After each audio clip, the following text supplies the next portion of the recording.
Time's up. Have your own. Here it comes.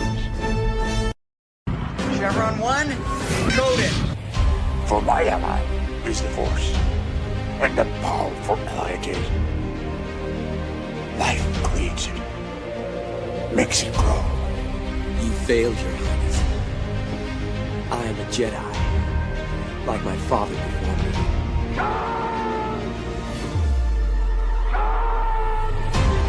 Cry hammer, and let's set the dogs of war. Chevron 2 is coded. Conan, what is best in life? Crush your enemies, see them driven before you, to hear the lamentation of your women. It's on reflexes. Paul also said you're heavy into martial arts, Tai Chi and all that killer stuff. I suppose we have to register you as a lethal weapon. Chevron 3 encoded. And somebody ought to belt you in the mouth. But I won't. I won't. The hell I will. Chevron 4 encoded. Do you expect me to talk? No, Mr. Bond, I expect you to die. Chevron 5 encoded. You take the blue pill. The story ends. You wake up in your bed and believe whatever you want to. You take the red pill. You stay in Wonderland. And I show you how deep the rabbit hole goes. Chevron 6 encoded. Not for while you can, monk boy. Great Scott. Back off, man. I'm a scientist. You shall not pass! I thought I'd die fighting side by side with an elf. What about side by side with a friend?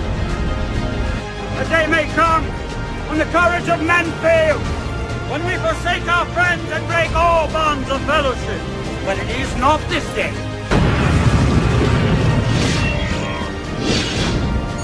Chevron 7 is locked.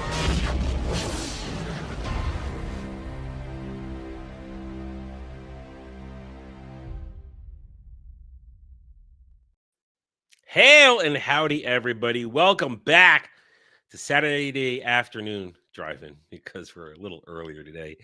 Either way, we're happy to have you with us here as we round out Halloween month. People sometimes call it the spooky season, with a movie called 13 Ghosts, which I'll say I reacted to a little bit better than I thought I would since last time I saw it. Jed, how are you today? Are you in the season? I don't know. Yes, I am in the season. Halloween is just around the corner, and I unfortunately plan on spending it watching The Witcher Season 4, so that is dampening my holiday spirit. That means I watch it too, doesn't it? Yeah, I mean, you can delay watching it, watch it the day before. There's just so much of it that I know that it's going to eke into Halloween just a little bit, so fortunately there's going to be... It is a horror movie. There. It's a horror to watch. It is a horror to watch. I don't think it's a horror show like it's intended to be with monsters and whatnot, but it is a horror to watch for anyone who has any taste. Yeah. I'm going to be blunt about that. If you have taste, it's a horror show to watch. But we're here talking about an actually spooky movie, and I think we're going to have a great discussion.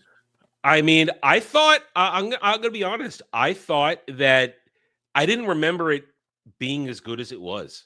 I've seen it a few times. If for some reason, if like this thing's going to be tacky, hacky, slacky, schlocky. No, it's actually a well-made movie with a very good cast, and the practical effects for the makeup. Those ghosts, dude. Those are some. I either way, however we felt about this season of spooky season of movies we've covered for this month, one thing has been consistent. We have been very praising of all the practical effects we've had in all those movies, and this one. Honestly, I think this one is the best one so far this season. I mean, not counting The Thing. That's a different kind of category. That's its own level of horror. It's the best experimental for us because you knew The Thing was going to be great. So and that's body horror. This is practical makeups to make ghosts look disturbed and messed up. And all 13, even though you don't get to see a lot of the all 12 of the ghosts a lot. When you see them, that's some great work. It's some fantastic work. So this is, I think, maybe the fourth or fifth time I've seen this movie now, all the way through. I don't think I've ever actually seen it from the very beginning. I caught it at certain points every time I've watched it. This is the first time I caught it from the very beginning. And as I said, I was actually pleasantly surprised. I thought we were going to have a let's tear this thing to shreds competition, and from the sound of it, I think we're going to have just a nice, good, solid discussion about a decently made horror flick. How are you feeling? I agree with that. I was pleasantly surprised with this film. The way that you posed it to me is that it might be kind of a dumb fun, that I wouldn't like it, but it might be, not offensively bad or anything like that. That's the expectation I went into it with, and it was fun. Like, it's not a blowout success. It's not a film that I'm going to watch every year or anything like that, or rate super highly, but I enjoyed pretty much every aspect of the film. There's nothing that I thought was egregiously bad. Maybe boring in some elements. Couple moments, yeah. Yeah, there's a couple moments, but there's not a whole lot of outright flaws in it. It's a movie that knows exactly what it was. We haven't used that phrase in a while. This movie knew exactly what it was there to do. An hour and a half, no B plots, no C plots, just a simple A plot with some very light character work, yet very good performances from Tony Shalhoub, even though he's barely in it. I love F. Murray Abraham. I love him in movies. He's great. And everybody else and Matthew Lillard is the standout, I think. He's really, always the standout. Yeah, he did a great job.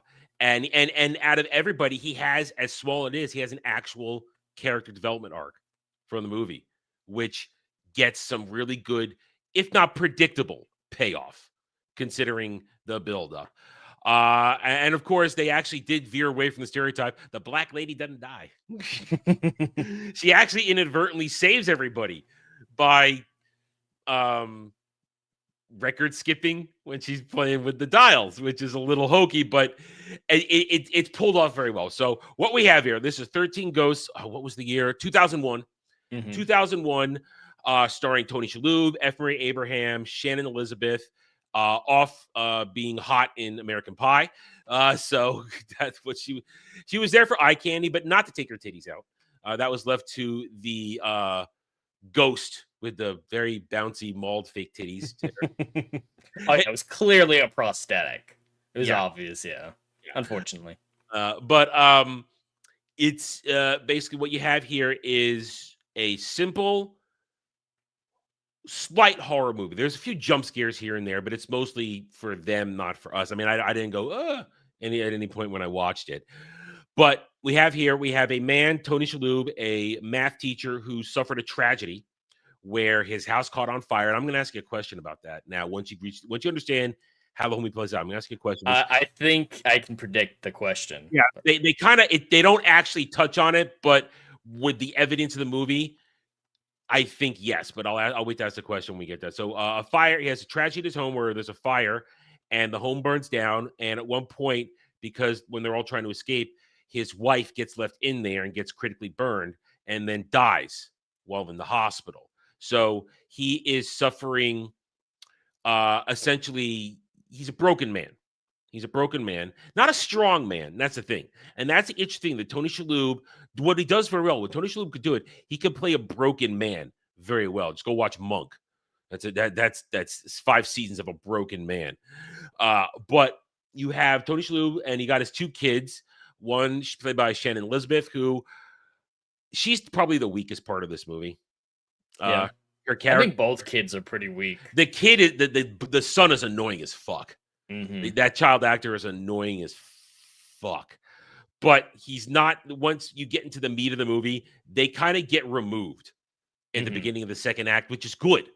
Removing the kids from the second act until the climactic moment in the third was a good call because they are part of the drags of the movie. Point is, so he's got these 2 kids. He's hired a nanny who's obnoxious as fuck, stereotypical obnoxious black woman. She's there for comic relief, but doesn't quite pull it off. That's one of the drains on the movie. She doesn't quite pull that off. And essentially, we learn that in the prologue, his uncle Cyrus, played by F. Murray Abraham, was hunting ghosts for reasons not made clear till second act, honestly. And he has hired Matthew Lillard, who's a psychic, to help him trap the ghosts, and essentially he appears to be killed during the apprehension of the 12th ghost, which I believe was the Juggernaut. And then he leaves his house to his nephew, who he didn't really know and has no respect for, and his family, and it's all a trap to bring them to this house where, as we learn, and we're going to skip ahead here because I will say this, I don't want your opinion on this. The movie does a really good job of giving you information when it's needed. Is that fair to say? It doesn't just expo dump. It tells you the stuff when it's needed without dragging it out. Is that fair to say? Oh, 100%. The exposition is one of the best things about this film, and the world building in general. That's what I love about it. It was fascinating. With the way that they set up hunting ghosts in the prologue, I was already invested. These are rules that are clear. They made sense. They don't straight up until late in the first act, maybe even in the second act, say specifically, these glasses let you see ghosts. They let you figure that out through context clues, and it's very obvious. And the only exposition dump that I can really think of is the end of the second act, beginning of the third act, when the woman breaks into the house and shows them all the book and starts telling them about the ghost. But that's integrated very well because they obviously need to know that information at that time, and all those details are very specific details. So it never feels like we're being lectured. I never get the moment of, as you know, or anything like that, which are just the worst ways to incorporate exposition. And even the prologue does a great job about it with, what do you mean 13 ghosts? What do you mean 13 ghosts? And having Matthew Lillard's character be a little bit out of the loop from what Cyrus is doing makes it a good vehicle when the nephew isn't around to be the vehicle for the audience and getting exposition. I think it's all very solid. Yeah, that's how I describe this movie in general. It's solid. It is so solid. And the fact that they were able to spend 80-90% of the movie in one house is it's practically a bottle episode, a bottle movie. And they do a great way of doing it. I thought there'd be a lot more going on. I'd figured they'd have to go do research, Winchester style, get some background of the house or the ghosts or anything like that, but it's all self-contained. And one reason why that works so well is because the set is incredible. Yeah. I love that house, the way it's designed. It's fascinating. A house that is completely transparent, yet you still feel closed in the entire time.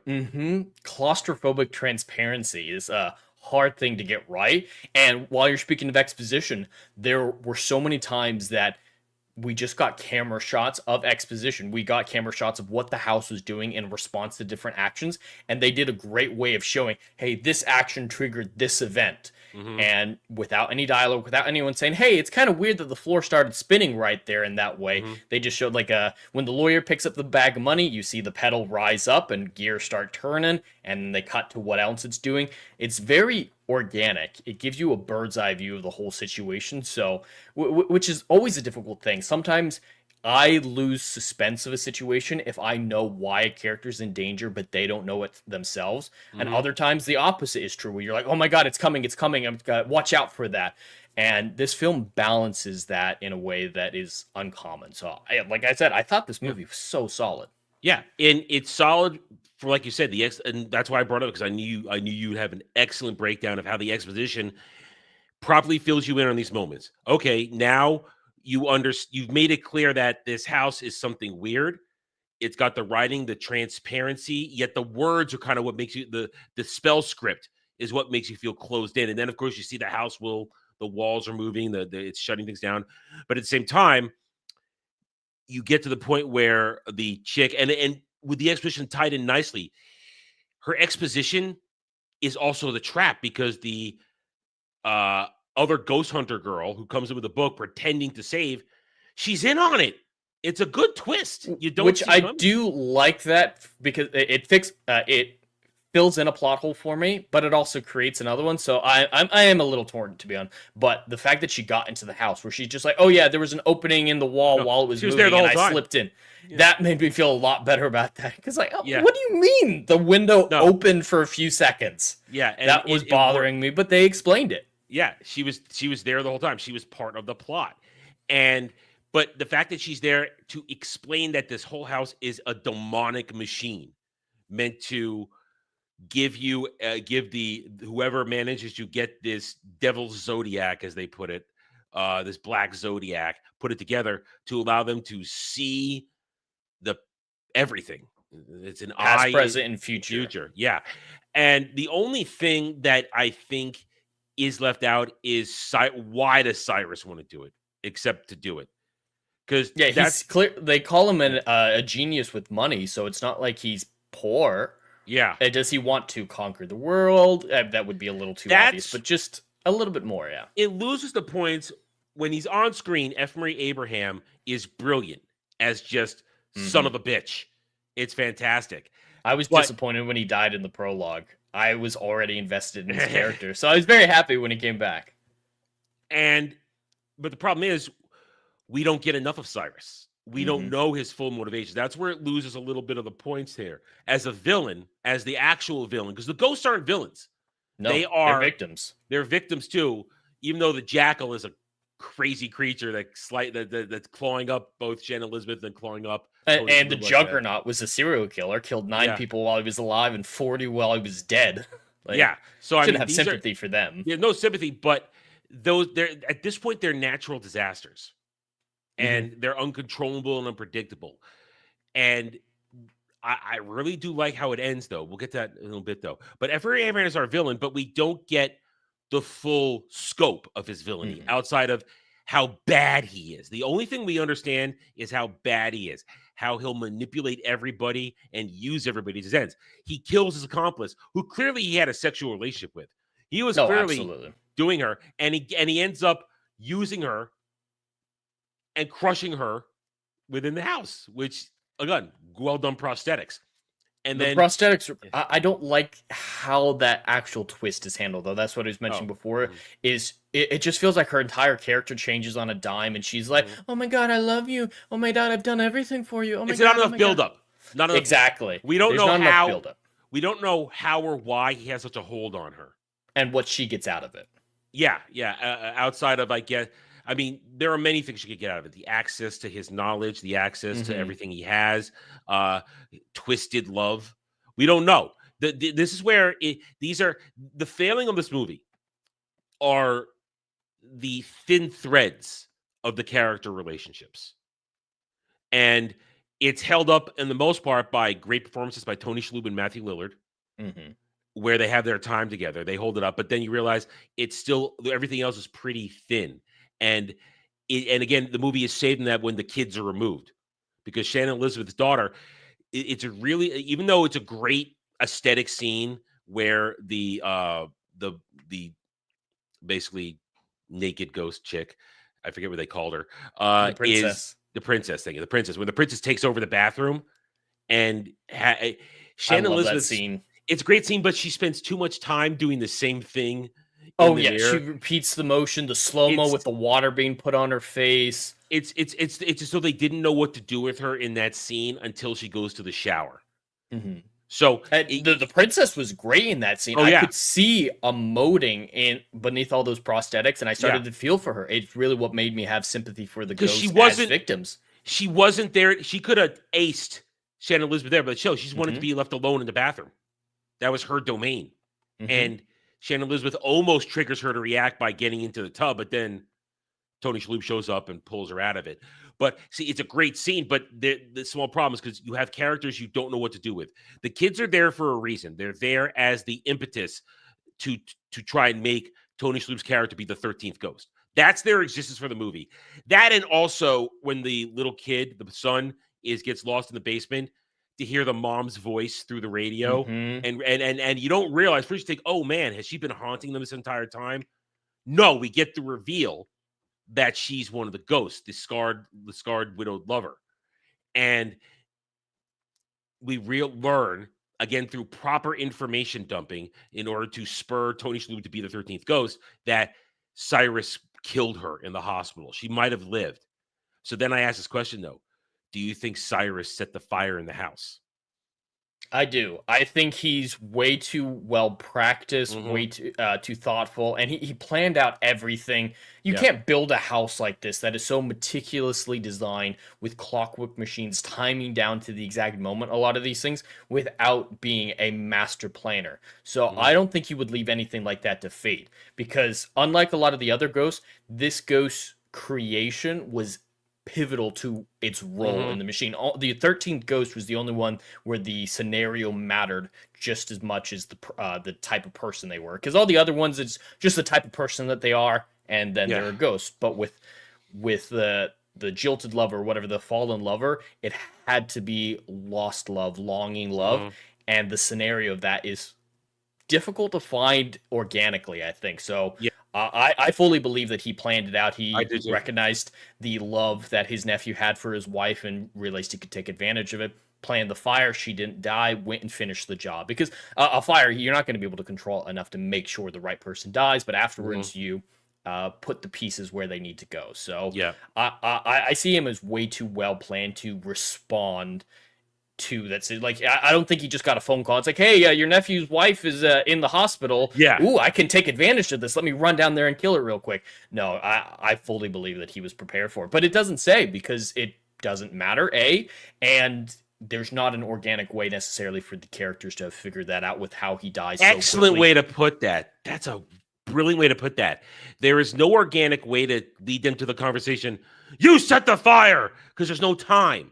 There's no buildup. But I think the movie does an excellent job of laying the groundwork of thinking, wait a minute. Yeah, this, as you said, the 13th ghost requires a specific chain of events, a willing sacrifice. And what better than to set it up where he not only creates the fourth ghost, the scarred, widowed lover, but then also the sacrifice moment for kids who Tony Shalhoub will do anything for his kids in this movie. So I agree. There's no way Cyrus left anything to chance. He probably set that fire, but the movie doesn't need to tell us that. I think the groundwork is there, and an intelligent viewer realizes that. So yeah, I agree. It's a nice little thing to figure out, and I don't know if you perceive it this way, but I felt like there was a certain poetry to the magic system in this movie, with all the Latin, with the way that things worked with the psychics and the symbology of everything. There was so much symbology in the house with the roles these ghosts plays feeding into this machine and everything like that, that there could have been a thing where the connection between the 13 ghosts and the lost lover increases the power of it, because I think there's a poetry to it, just like it's poetry, it rhymes, George Lucas style. The fact that they're connected and build a deeper emotional connection to all of this, I could see that as being a thing that he specifically sought as well. And one of the things I again, it's been a while since I've seen this, and it's not explicitly mentioned, but I think there's definitely a theme of 7 deadly sins wrapped into the ghosts, not specifically, but it's in there, and that appeals to me because it also makes it as level to the demonic nature, the devil nature of all this stuff, as opposed to the seven virtues, which I think some of the characters represent in this. But I think it's all, like you said, it's all well laid out, and there is sort of for lack of a term, a poetry to it. The way it all nice fits together like a machine, because the house is a machine. It's a very mechanical movie in a way, where each part fits into place, and it takes the characters to drive it that way. Because a lot of this doesn't happen if Matthew Lillard's character, Dennis, I think his name was Dennis, doesn't go through his mini character arc of, first I did this for the money, and you even get once again perfect exposition dump without being forced. You're doing this for the money. You damn straight I'm doing this for money, because I'm a broken, fucked up individual who comes to the contact with people and has psychic seizures. So I want to make money so I can get the fuck away from everybody.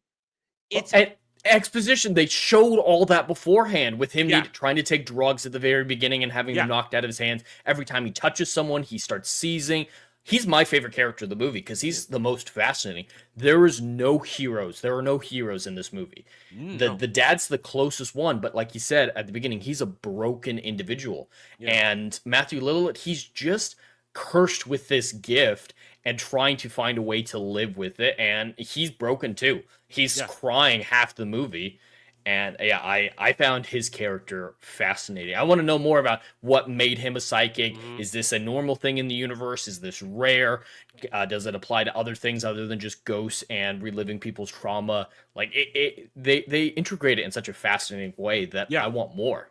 And his character development is great because, like you said, he's broken and he did this out of greed. But then watch his development throughout the movie. At first, he's like, "Let's just get out of here." And at one point, he says, "Forget your kids.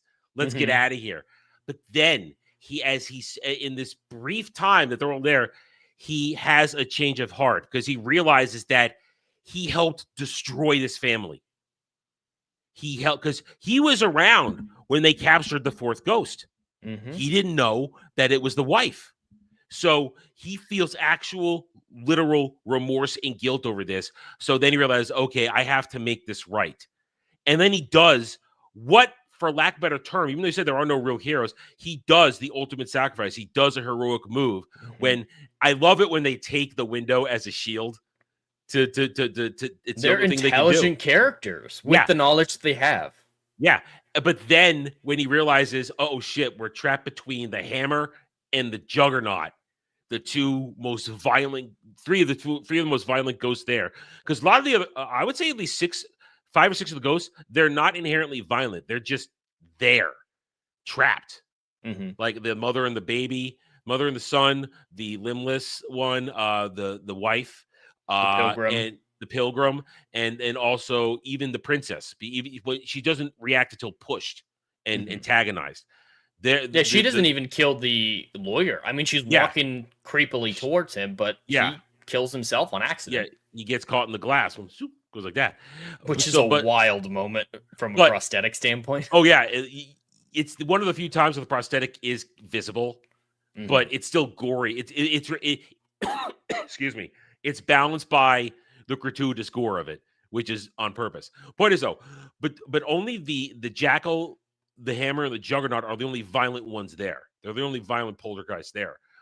And when he's caught between the hammer and the juggernaut, he says, there's no way we can protect ourselves from both of them. So you have a family to take care of. Go save your kids. I'm going to take this one. And he dies brutally, but then predictably, he's going to become a ghost. And at the end there, he finds his peace. Even though he's a bloodied ghost from the way he died, he finds the peace he sought. Because you could tell by his posture, he's relaxed. He's just cleaning his glasses. And he doesn't feel the strain of other people's pain anymore. Yeah. It's just his own. He found some level of peace. Now, we don't know if he moved on or not, which is fine. Only one knowing moving on is important in this movie, and we get that in the final scenes. And then Tony Shalhoub watches him sacrifice it all, and he cares. Because at that point, in his broken nature, even though he was ready to beat the crap out of him earlier out of a fit of why are you doing this to us? He cares that Dennis just sacrificed himself for him. And then, of course, then his wife is there. And that's the core of his character. He is a man who is adrift. He has not recovered from the death of his wife. In fact, he's so broken that he's not being a bad dad. He's trying so hard to be a good dad. And that's the other heart of this movie, because this is 2001. The term good dad movie doesn't exist yet. We have created that term in the past 5 or 6 years as we've watched dads be torn down by modern cinema and modern entertainment in the West here. At the heart, it's still even though he's a broken man and he's not being the best father at times, he still is a good dad and he's trying. He still loves his kids and he's ready to sacrifice himself to save his children. And that's important. But at the same time, and which is required because of Dennis's last minute intervention there, giving him, do this, save your kids, but do it without killing yourself. Because then I like it. He's a mathematician, so he can see patterns, and he's able to count out. They don't hold, like you said, they're not holding your hand. They're not saying, "Oh, you don't hear an inner monologue." 1, 2, 3. You don't hear him going through it, but you realize through the excellent physical exposition, the emoting through Tony Shalhoub, he's counting the pattern with the machine as that half a second where it's all flat, and he can get in there. And it's just it's so well done that it had been properly set up. He's a man who understands numbers and equations and patterns, and he's now going to use his basic knowledge to save his kids. And then when it jumps in there, it's not like he can get out. They're trapped. So it's just, hold on tight. I'm going to shelter you the best I can as a good dad. And then, of course, housekeeper, black lady, ends up just messing the whole thing up even more. But then of course during that, Cyrus, now after the reveal of Cyrus gets his just desserts, what do you think about Cyrus, the ghost turning on Cyrus? I thought that's pretty well oriented. It's like they know who was responsible for this. Yeah, no one likes to be enslaved, and as they properly exposited throughout the film, he needed that other guy's spell specifically to control the ghost. Because the machine could be built, but how do you make the ghost stand on their marks? Well, you need to be able to control the ghost, and that control was broken throughout all of this. So I think it makes sense, especially with the Jackal, the Juggernaut, and all of them. They are chaos incarnate. They don't want to be enslaved to anything. No one does, but them specifically, it makes perfect sense at the moment that control that they set up was broken. They turn on. Yep, and we didn't need a line. They didn't need a line of one of the kids saying, "Hey, they turned on their master when he let go of the leash," or some awful shit like that. And you didn't, and this is another, I think, an excellent choice movie. You didn't need any dialogue from a single ghost the entire movie. Their physical natures, their emoting, their physical behavior tells you everything you need to know, and you didn't need them to go, "Oh, we've got you now. Oh, you trapped us." They didn't need to ham it up. It's just the excellent shot of him going, "No, no," and all of them just looming over him and then blipping in and out as they carry him and then throw him into the machine just to get literally chopped into pieces, for lack of a better term.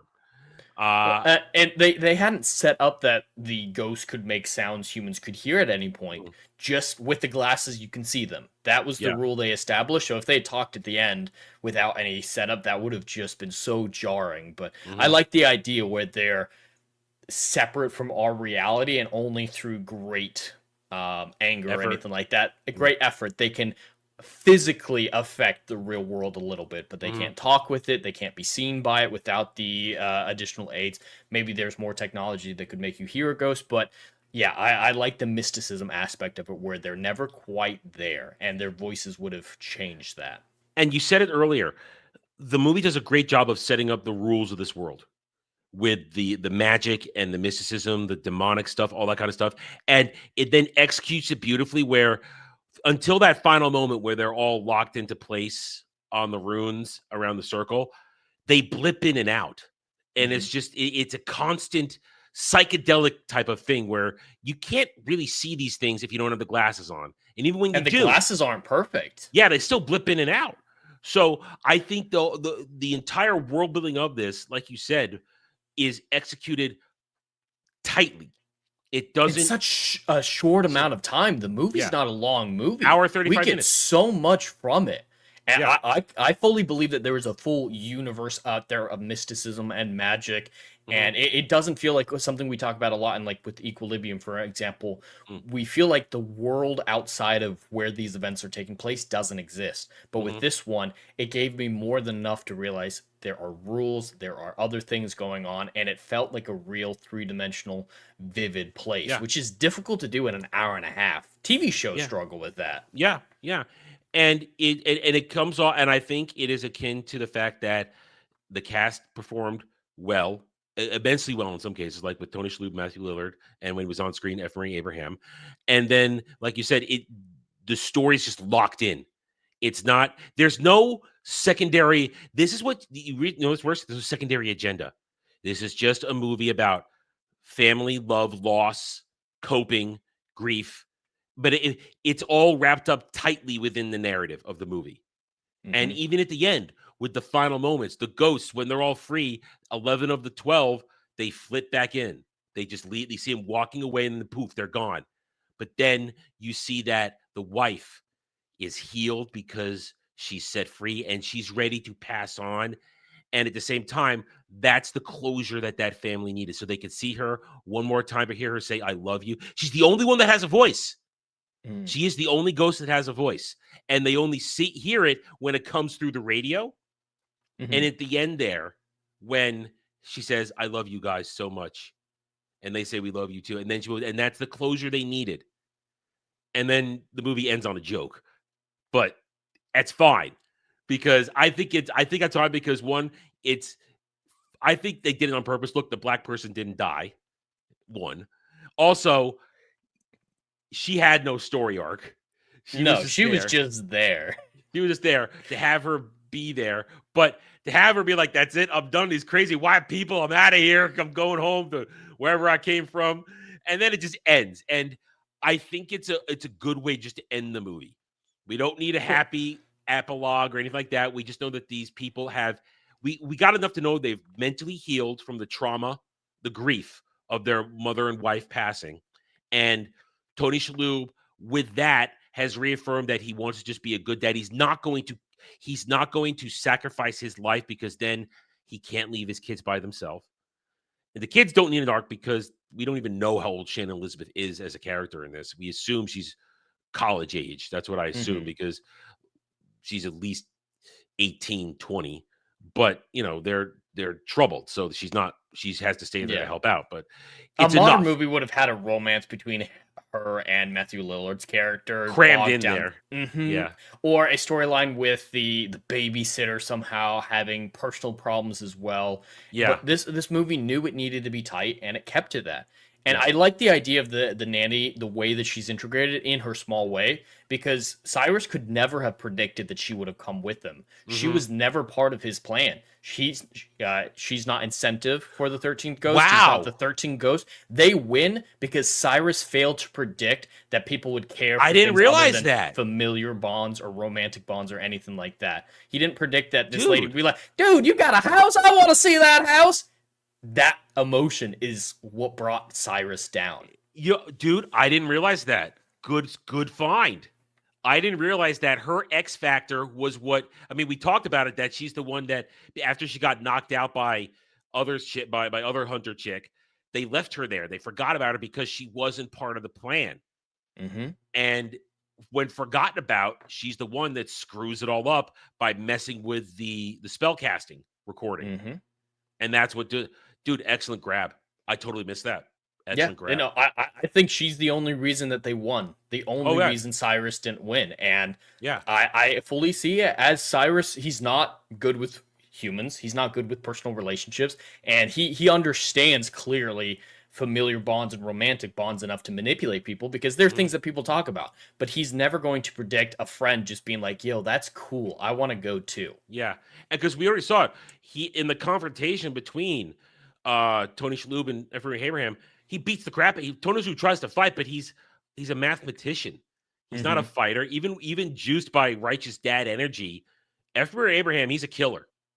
He has it in him to kill, and he beats the shit out of him. And he's about to force him to go sacrifice yourself to save your kids. You only have one choice now. You can't beat me. You might as well just do it. And he almost does it until she messes with the recording. This is why you're good.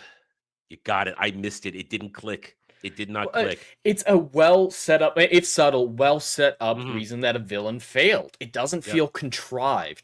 And it doesn't feel like a sudden lapse in his intelligence. They're not like, oh, the super genius guy who set up all this stuff and planned all this stuff. He was an idiot for two. Yeah, it was a legitimate blind spot. Yeah, and it makes sense the way you put it out. This is not a man who gets people. He knows how to manipulate people, but he doesn't understand friendship. And that's how it got it. And that's great. That's great. And it's a great way to end it because I got nothing else to say. Got anything else you want to add?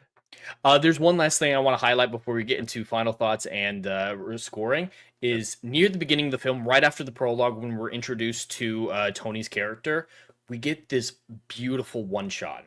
The cinematography in this movie is great, but that one shot where they show his kids in the backyard playing, the pan over to him looking out the window, smiling at them, and then the room slowly becomes the tattered apartment, and you hear the screams and the fire in the background until it comes to him just miserable and broken.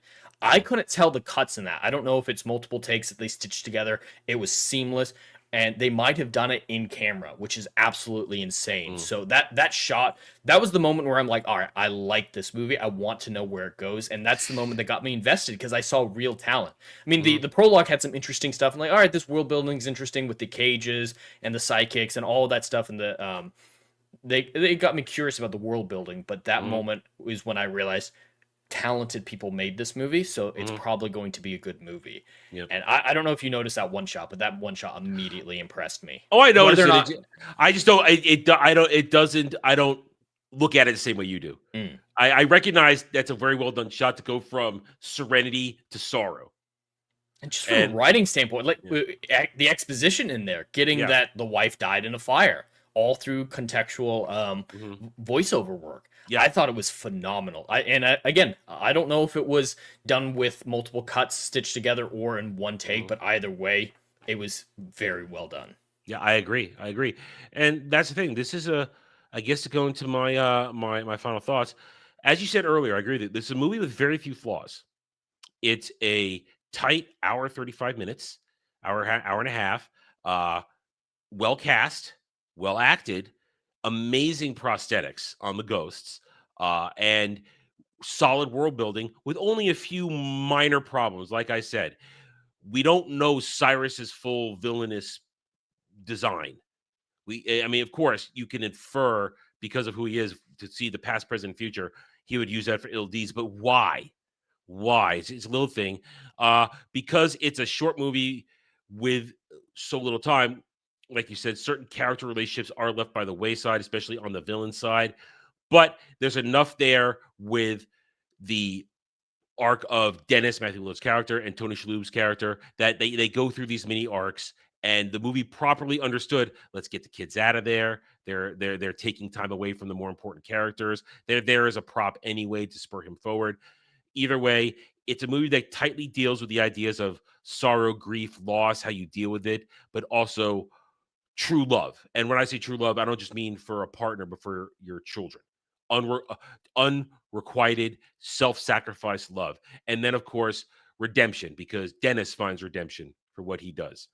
And it's a nice movie. And I was surprised, as I said, I didn't remember every other time I saw it, I didn't really care for it or really enjoy it, but doing a full watch with the intent of talking about it, I actually enjoyed this movie. I had a good time watching it. So I give it a 7.5, 7.5 out of 10. How you feeling?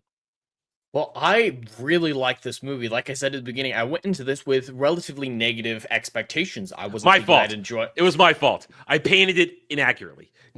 There was that aspect of it, and I just never heard of it. So I was like, all right, is it really that popular? Do people care about it? And it's hilarious. The Rotten Tomatoes score is like 20%. So that really tells you how reliable critics are.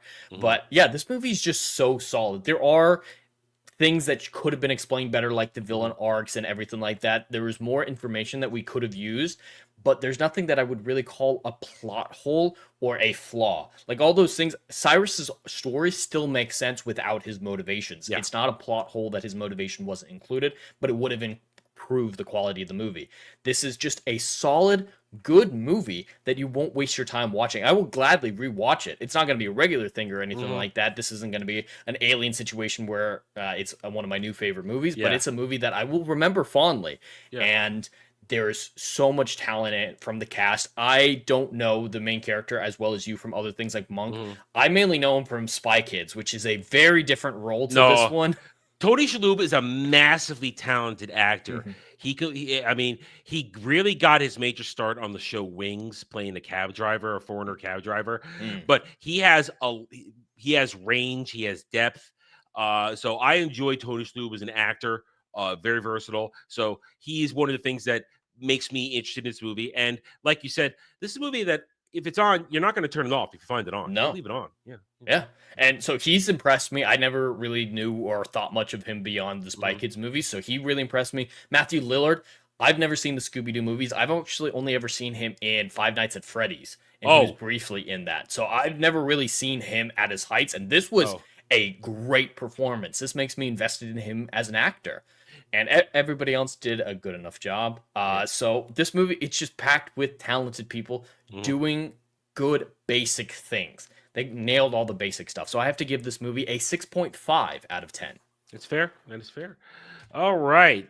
And that concludes our spooky season coverage. We got through it. I think we did a better job this year than we did last year. I was more invested this year. I tried this year. I don't think I tried last year at all. All right. We're into November next week. So what do you have planned for me? Well, there's a few options of what we could do. There's nothing contextual that I could figure out. I think it was just time with the movie going into production, with all the news surrounding it. I need to watch the original. I think it's time that we check out the original Sean Connery Highlander film.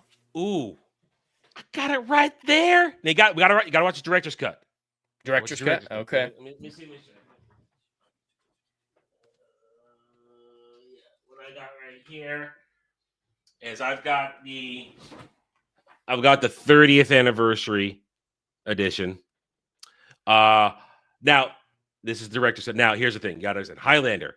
It's a great movie, but it's messy. But this honestly, the star of the movie is Queen's soundtrack. It's a Kind of Magic. That's the star of the movie. It is. And listen, we're gonna have. I will go into all the Highlander lore next week because there is so. Just a preview. You've heard me say this before.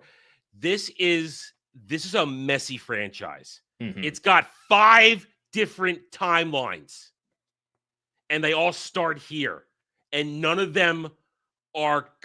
This movie branches out. There's no canon timeline. That's the problem. It's a lot of it's great. Some of it is absolute shit. But this movie is a classic. It's fun. I remember the first time I saw it as a kid, and I'll tell the story again next week. I didn't understand what I was watching. It was a family movie night.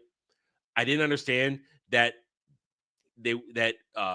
Christopher Lambert's Connor McLeod, that it was one person. I thought it was 2 different people with the time skips. I didn't my little kid brain didn't comprehend it, and my parents didn't explain it to me.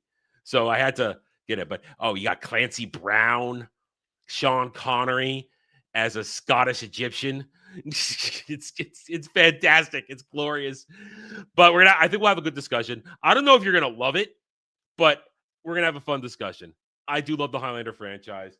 Maybe it'll spur you to then watch the entire Highlander TV series. It's a good watch. Maybe good watch. The world.